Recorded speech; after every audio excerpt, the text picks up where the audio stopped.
नमस्कार मेरे सनातनी परिवार, हम हिंदुस्तानी चैनल पर आप सभी का बहुत बहुत स्वागत है। योगेश्वर श्री कृष्ण शरणम मम। मित्रों, इस कड़ी में हमने कल देखा था कि महारास कैसे किया, गोपियों के संग रास रचाया। उसमें रास शुरू तो हो गया, परंतु शीघ्र ही गोपियों को यह सोचकर गर्व होने लगा कि उन्हें श्री कृष्ण के सानिध्य का सुयोग प्राप्त हुआ है, अतः वे इस ब्रह्मांड में सर्वाधिक भाग्यशालिनी है। किंतु भगवान श्री कृष्ण, जिन्हें केशव कहा जाता है, उनके इस गर्व को तुरंत पहचान गए और उन्हें अपने अहेतु की कृपा दिखाने के उद्देश्य से तथा उनके झूठी गर्व को दमन करने के लिए वे तुरंत उस स्थान से अंतर्ध्यान हो गए जो उनके वैराग्य ऐश्वर्य का सूचक है। श्री भगवान सदैव 6 प्रकार के ऐश्वर्य में पूर्ण है और यह उनके वैराग्य ऐश्वर्य का उदाहरण है। यह वैराग्य श्री कृष्ण की पूर्ण अनासक्ति की पुष्टि करता है। वे सदैव आत्मा राम है और किसी पर निर्भर नहीं रहते हैं। तो इस प्रकार भगवान श्री कृष्ण कैसी लीलाएं करते हैं और इनकी लीलाएं अद्भुत तो है ही, साथ ही भक्ति को भी पुष्ट करती है। तो मित्रों, इसीलिए आपको इस वीडियो को पूरा देखना होगा। अगर आप इस चैनल पर नए हैं तो हम हिंदुस्तानी चैनल को सब्सक्राइब कर लीजिए, साथ ही बेल आइकन को भी प्रेस कर दीजिएगा। और हाँ, वीडियो पसंद आता है तो लाइक और शेयर तो बनता ही है। मित्रों, आइए हम जानते हैं आगे। जब श्री कृष्ण सहसा गोपियों की टोली से अदृश्य हो गए तो वे उन्हें प्रत्येक स्थान में ढूंढने लगी, किंतु कहीं भी उन्हें न पाकर वे भयभीत हो गई और उनके पीछे पागल से हो उठी। वे अत्यंत प्रेम तथा स्नेह से श्री कृष्ण की लीलाओं का ही चिंतन करने लगी। उनके ध्यान मग्न होने के कारण उनकी स्मृति जाती रही और अश्रुपूरित नेत्रों से वे श्री कृष्ण की सारी लीलाएं, उनके साथ हुए सुंदर वार्तालाप, उनके कार्यकलाप देखने लगी। श्री कृष्ण के प्रति अत्यधिक आकृष्ट होने से वे उनके नाचने, चलने, हंसने का इस तरह अनुकरण करने लगी मानो वे स्वयं श्री कृष्ण हो। श्री कृष्ण के न होने से वे सब पागल हो उठी और वे एक दूसरे से कहने लगी कि वे ही स्वयं श्री कृष्ण है। वे सब शीघ्र ही एकत्र हो गई और जोर जोर से श्री कृष्ण नाम का उच्चारण करने लगी। वस्तुतः भगवान श्री कृष्ण सर्वव्यापी है। वे आकाश में है, वन में है, हृदय के भीतर है और सर्वत्र विराजमान है। अतः गोपियाँ वृक्ष तथा पौधों से श्री कृष्ण के विषय में पूछने लगी।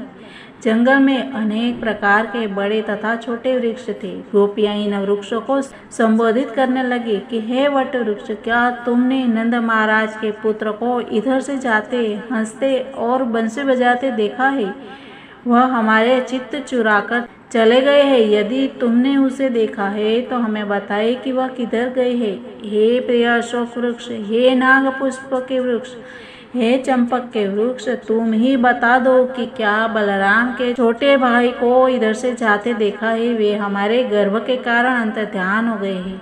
गोपियों को श्री कृष्ण के अंतर्धान होने का कारण ज्ञात था। वे जानती थी कि जब वे श्री कृष्ण के साथ आनंद मग्न थी तो वे अपने को ब्रह्मांड की सर्वाधिक भाग्यशाली स्त्रियां समझ रही थी और चूंकि अपने को गर्वित अनुभव कर रही थी, अतः श्री कृष्ण उनके गर्व का दमन करने के लिए तुरंत अंतर्धान हो गए। श्री कृष्ण नहीं चाहते कि उनके प्रति की गई सेवा के लिए उनके भक्त गर्वित हो। वे हर एक की सेवा स्वीकार करते हैं, किंतु वे यह नहीं चाहते कि एक भक्त अपने दूसरे को अधिक गर्विला अनुभव करे। यदि कभी ऐसे भावना उत्पन्न हो जाती है तो श्री कृष्ण उसके प्रति अपना भाव बदलकर उस भावना को समाप्त कर देते हैं। तब गोपियाँ तुलसी के वृक्ष को संबोधित करने लगी कि हे तुलसी, तुम श्री कृष्ण को अत्यंत प्रिय हो, क्योंकि तुम्हारे पत्ते उनके चरण कमलों पर चढ़ते हैं। हे मालती, हे मालिका, हे चमेली, हमें दिव्य आनंद प्रदान करने के बाद इधर से जाते हुए श्री कृष्ण ने तुम सबका अवश्य स्पर्श किया होगा। क्या तुमने माधव को इस ओर से जाते देखा है?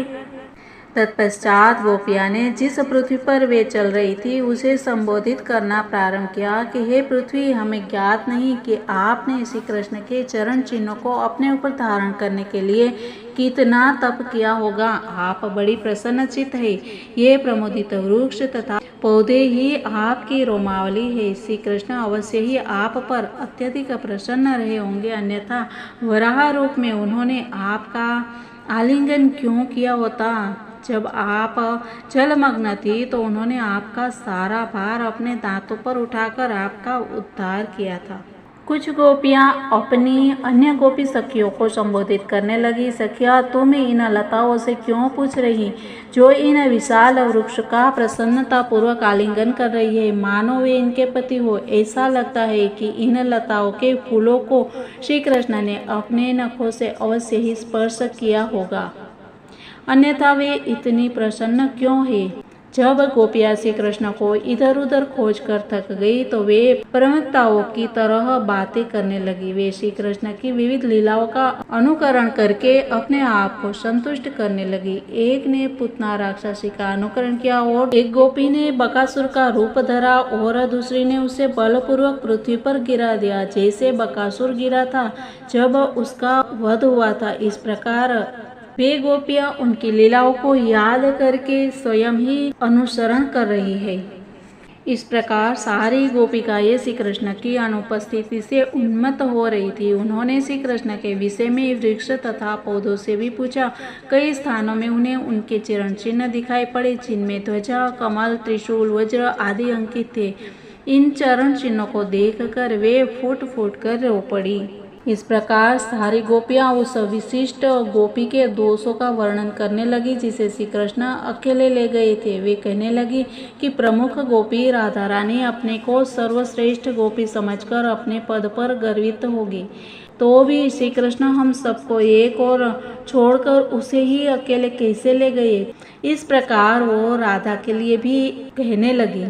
तदंतर सभी गोपियां श्री कृष्ण की खोज में जंगल के भीतर दूर तक चली गई, किंतु जब उन्हें पता चला कि सचमुच ही श्री कृष्ण ने राधा रानी को अकेले छोड़ दिया है तो वे अत्यंत दुखी हुई। यही कृष्ण भक्त की परीक्षा है। प्रारंभ में उन्हें कुछ ईर्ष्या थी कि श्री कृष्ण हम सब गोपियों को छोड़कर राधा रानी को ही क्यों लेकर गए, किंतु जैसे ही उन्हें पता चला कि श्री कृष्ण ने राधा रानी को भी छोड़ दिया है तो वह अकेले उनके लिए विलाप कर रहे हैं।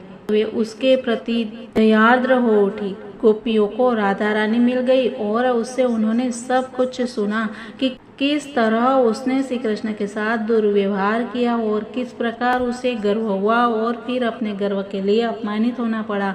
यह सब सुनकर गोपियां सचमुच उसके प्रति दयार्द्र हो उठी।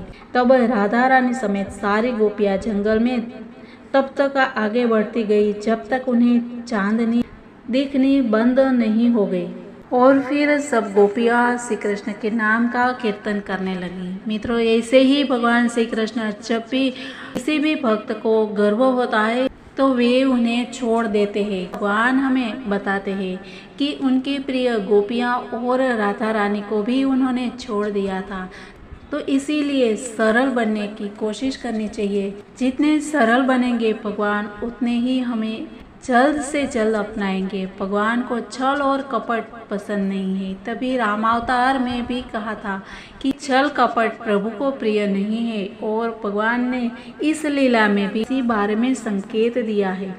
इस प्रकार गोपियां प्रार्थना भी की और फिर भगवान की गोपियों की प्रार्थना सुनकर भगवान श्री कृष्ण पुनः गोपियों के मध्य प्रकट हुए।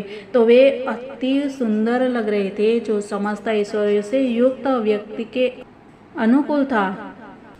श्री कृष्ण अकेले विशेष सुंदर नहीं लगते, किंतु जब उनकी शक्ति विशेषतः राधा रानी के रूप में उनकी आह्लादनी शक्ति विस्तार करती है तो वे अत्यंत भव्य प्रतीत होते हैं। शक्ति रहित परम सत्य की पूर्णता की मायावादी विचारधारा अपूर्ण ज्ञान के कारण है। वस्तुतः अपनी विभिन्न शक्तियों के प्रदर्शन के बिना परम सत्य पूर्ण नहीं है। श्री कृष्ण निरंतर हजारों लक्ष्मियों से घिरे रहते हैं। ये गोपियां लक्ष्मियां ही है जिनके साथ श्री कृष्ण यमुना के तट पर हाथ में हाथ रखकर घूमते थे।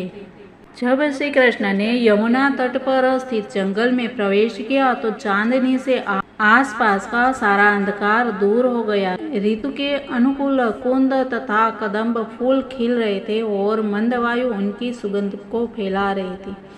सुगंध को मधु समझकर वायु के साथ मधुमक्खियां भी मंडरा रही थी। वहां पर जितनी गोपियां एकत्र थी लगभग वे सब वेदांती थी। पूर्व जन्म में भगवान श्री रामचंद्र के अवतार के समय ये वैदिक विद्वान थी जिन्होंने माधुर्य प्रेम में भगवान श्री रामचंद्र के सानिध्य की इच्छा की थी। श्री रामचंद्र जी ने उन्हें वर दिया था कि भगवान श्री कृष्ण के अवतार के समय वे उपस्थित होंगे और उनकी इच्छाओं की वे पूर्ति करेंगे। श्री कृष्ण के अवतार के समय इन वैदिक विद्वानों ने वृंदावन में तरुण गोपियों के रूप में जन्म लिया और अपने पूर्व जन्म की इच्छा पूर्ति के लिए उन्हें श्री कृष्ण का सानिध्य प्राप्त हुआ। उनका चरम मंतव्य प्राप्त हो चुका था और वे इतनी प्रसन्न थे कि उन्हें और किसी वस्तु की इच्छा नहीं रह गई थी। गोपियों के बीच कृष्ण भगवान बैठे थे। श्री कृष्ण प्रत्येक गोपी के पास बैठे थे और यहाँ प्रश्न यह हो सकता है कि ऐसा उन्होंने कैसे किया, तो इसका जवाब मित्रों हम कल की बातों में करेंगे, क्योंकि श्री कृष्ण पूरे ऐश्वर्य से युक्त है और उसकी लीला भी ऐश्वर्यशाली ही है। तो ऐसी लीलाओं को सुनने के लिए आपको इंतज़ार करना पड़ेगा। मित्रों मिलते हैं कल, तब तक के लिए सबको जय हिंद, वंदे मातरम, भारत माता की जय।